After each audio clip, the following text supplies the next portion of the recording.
বাহলুল পাগল দিনের অধিকাংশ সময় কবরস্থানেই কাটাতো। কবরস্থানে সে যে কি খুঁজে পেয়েছে এটা সে আর তার আল্লাহ ভালো জানেন। তাকে কেউ এখান থেকে সরাতে পারতেন না।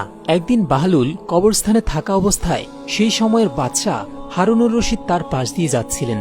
যখনই এদিক দিয়ে যান তখনই তাকে এখানে দেখতে পান। বাদশাহ তাকে ডেকে বললেন, বাহলুল, ও পাগল, তোর কি হয়েছে? তুই কি আর কোনোদিনও সজ্ঞানে ফিরবি না?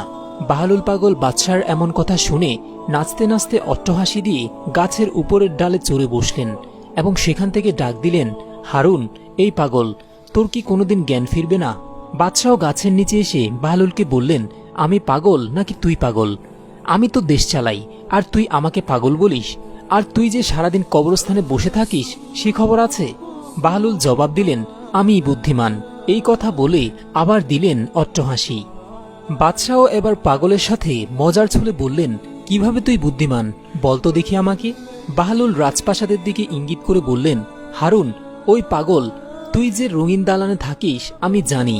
এই রঙিন দালান ক্ষণিকের আবাসস্থল, এবং আমি যেখানে থাকি সেটাই স্থায়ী নিবাস।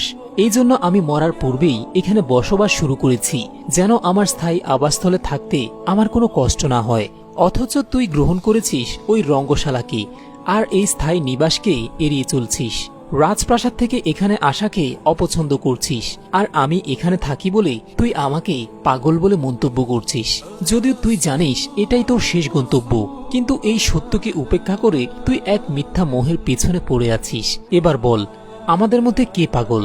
বাহলুলের মুখে এই কথা শোনার পর বাদশাহের হৃদয় কেঁপে উঠল। তিনি ভেতর থেকে ঠুকরে কেঁদে ফেললেন। তার নিজের ভুল ভাঙতে শুরু হয় এবং বাহলুল যে কত সত্য এবং বাস্তববাদী সে ব্যাপারে তিনি জানতে পারলেন।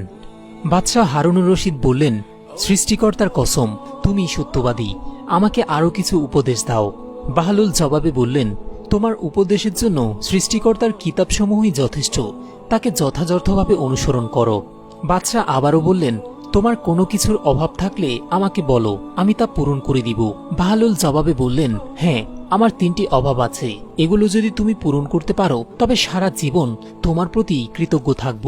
বাদশাহ হাসি মুখে বললেন, তুমি নিঃসংকোচে চাইতে পারো, আমি চেষ্টা করব তা পূরণ করে দেওয়ার জন্য। বাহলুল জবাবে বললেন, মরণের সময় হলে আমার আয়ু বৃদ্ধি করতে হবে। বাদশাহ বললেন, এটা তো আমার পক্ষে সম্ভব নয়। বাহলুল আবার বললেন, আমাকে মৃত্যুর যমদূতের হাত থেকে রক্ষা করতে হবে।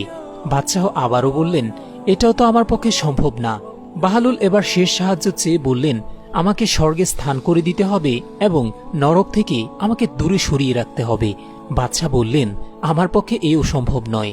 বাহলুল এবার বললেন, তবে জেনে রেখো, তুমি বাদশাহ নও, বরং তুমি অন্য কারো অধীনস্থ। অতএব তোমার কাছে আমার কোনো কিছু চাওয়ার কিংবা প্রার্থনা করার নেই। আমি তার কাছেই চাইব যে আমাকে এসব কিছুই দিতে পারে। বর্তমান সময়ে আমরা ক্ষণিকের ভোগবিলাসে এতটাই মগ্ন থাকি যে সহজেই ভুলে যাই পৃথিবী আমাদের স্থায়ী ঠিকানা নয়। হিংসা এবং অহংকারে পরিপূর্ণ হয়ে উঠেছে আমাদের মন।